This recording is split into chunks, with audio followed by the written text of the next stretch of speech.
हाँ दोस्तों, खेसारी लाल और पवन सिंह जा रहे हैं लंदन। तो क्या वीडियो की पूरी खबर आपको डिटेल में बताते हैं। उससे पहले अगर हमारे चैनल पे नए थे, हमारे चैनल को सब्सक्राइब करें, वीडियो को लाइक करें। तो चलिए आपको वीडियो की डिटेल में बता दे पवन सिंह और खेसारी लाल दोनों जा रहे हैं लंदन।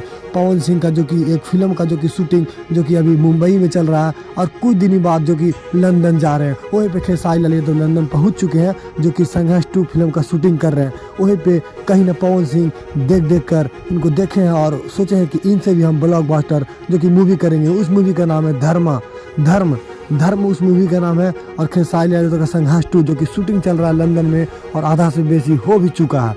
और वहीं पे जो कि पवन सिंह सोच चुके हैं कि हम भी जाएंगे लंदन में और खेसारी लाल से बढ़िया फिल्म करेंगे और एक से एक गाना का भी शूटिंग करेंगे। वहीं पे खेसारी लाल ने कई गाने का शूटिंग भी कर चुके हैं और भोजपुरी में भी जो कि अभी छोड़े नहीं हैं।